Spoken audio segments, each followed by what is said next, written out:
Buenos días por acá. Espero que esté comenzando o esté desarrollándose un gran día donde estén.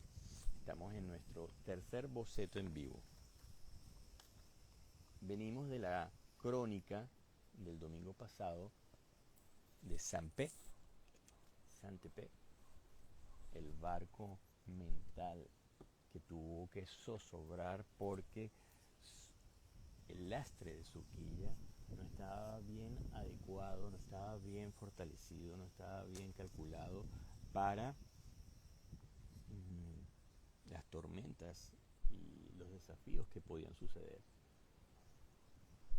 Desde ahí, desde ese preámbulo, desde esa crónica que pueden leer en mi Substack, en mi historia siempre les estoy colocando enlaces a ella, desde esa perspectiva de consolidación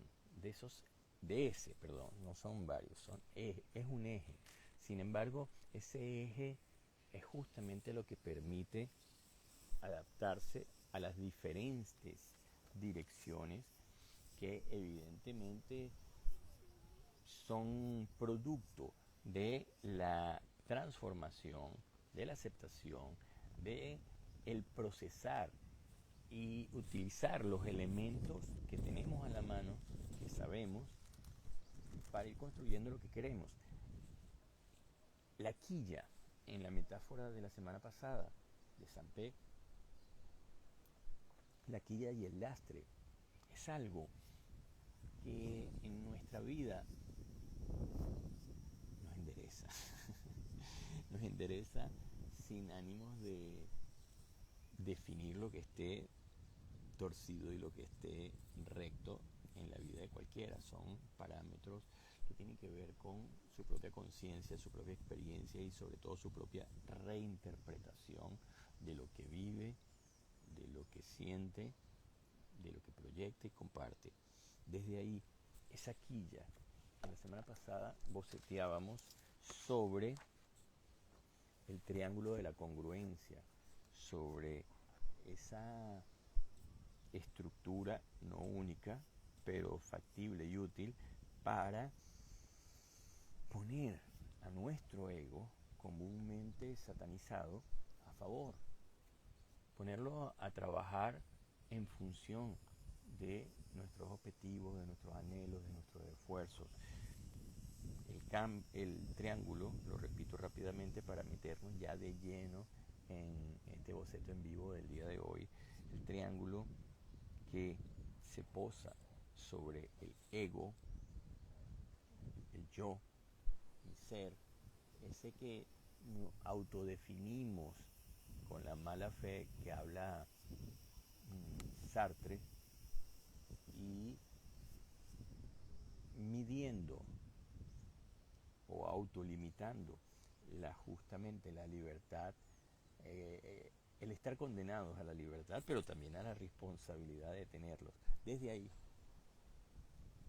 desde ese triángulo de la congruencia, donde hurgamos dentro de las realidades, hacemos inventario de los escombros que han quedado ante cualquier tipo de eventualidades, positivas, maravillosas, negativas o sumamente dolorosas. Desde ese hurgar, desde ese profundizar genuino, con el corazón abierto, pasamos a asir, a tomar, a agarrar, a blindar los elementos que dentro de nuestras realidades, dentro de nuestras posibilidades, ayuden a mejorar las oportunidades, o al menos en los periodos en los cuales no tenemos fuerza, no tenemos dirección, no tenemos creatividad, porque esa quilla está tambaleando, está colgando. Por lo menos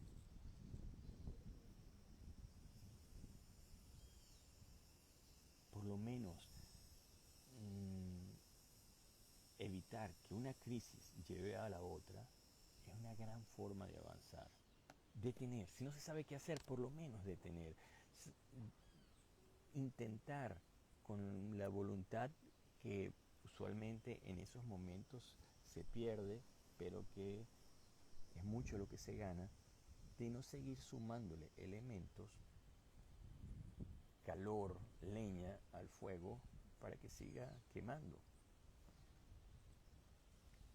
Después de haber tomado, de asir lo que tenemos, lo que sabemos, lo que podemos para ir hacia donde queremos, toca construir. Y ahí es donde voy a poner el foco hoy.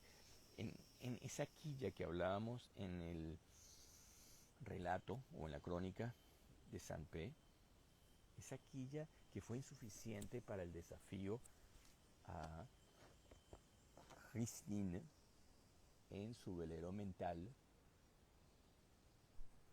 que en aras de la productividad, en aras del desempeño, en aras de la velocidad, se mermó capacidad para estabilizar.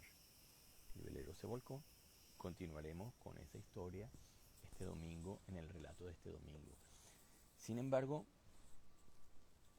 esa construcción de esa quilla vital de nuestros caminos de vida, desde mi visión, desde mi experiencia, desde mis investigaciones,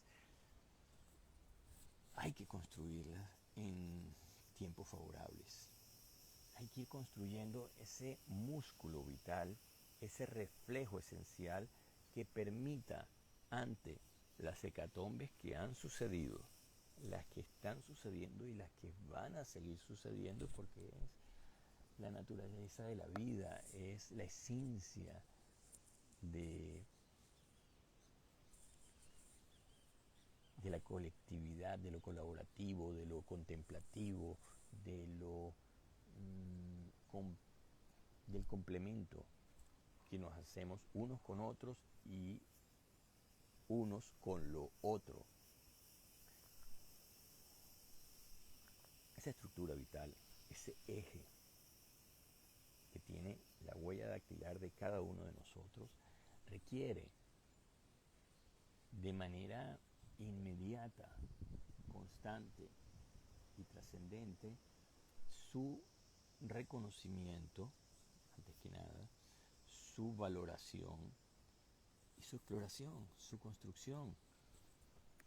Después de hurgar, después de asir, hay que construir esa quilla vital, hay que colocarle el peso correcto para nuestra talla, nuestra percepción de la estabilidad. Porque vamos a ser empujados hacia los lugares donde no queremos. Vamos a ser golpeados por los filos que no evitamos.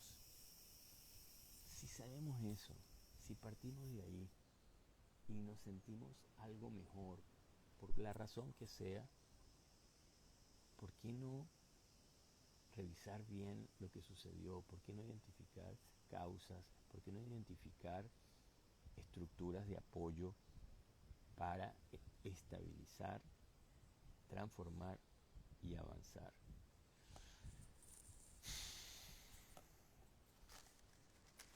El boceto de hoy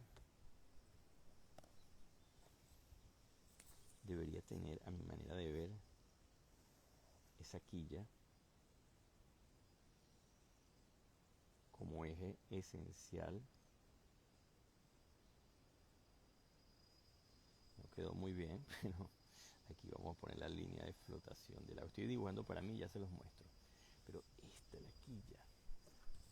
Aquí está el mantis. La mantis religiosa, que es otra de nuestras maestras en estas semanas de compartir y construir una narrativa colectiva juntos. Quilla, lastre, como articulador entre el desastre y el eje. Articula entre el desastre.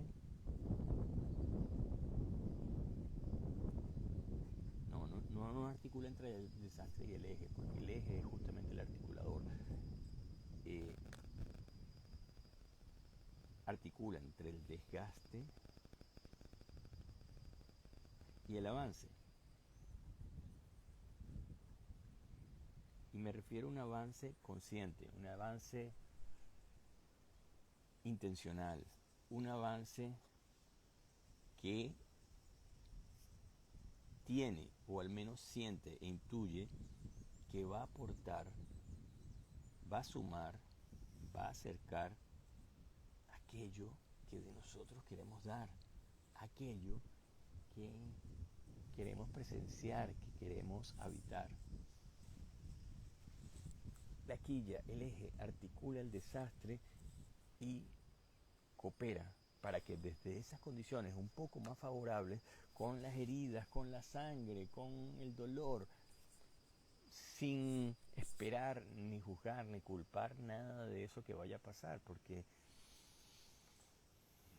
hay demasiadas cosas que no podemos controlar y con las que sí es que tenemos la oportunidad de trabajar. Desde ahí, desde esa quilla, desde el desastre y desde el avance, viene con la construcción en cualquier tipo de construcción, de circunstancias, ya sean favorables o no, pero es infinitamente mejor desarrollar músculo vital con el trabajo habitual, el diario, el periódico. No hay que esperar a correr los 42 metros, los 42 kilómetros, perdón, para intentar con atajos desarrollar todo lo que hacía falta durante meses de manera integral. En ese caso, el desafío, la meta, la filosofía de vida de ese maratón y lo que esté a su alrededor comienza a funcionar como un eje estabilizador que siempre va a ser empujado para ser desviado. Y ahí es donde viene la confusión, la angustia, la incertidumbre. Pero si logramos o trabajamos en aceptar los extremos, podremos entender que el medio es el acuerdo entre ellos y que siempre, siempre es dinámico y está cambiando. Nos vemos el domingo, nos leemos el domingo y nos vemos la semana que viene. Gracias.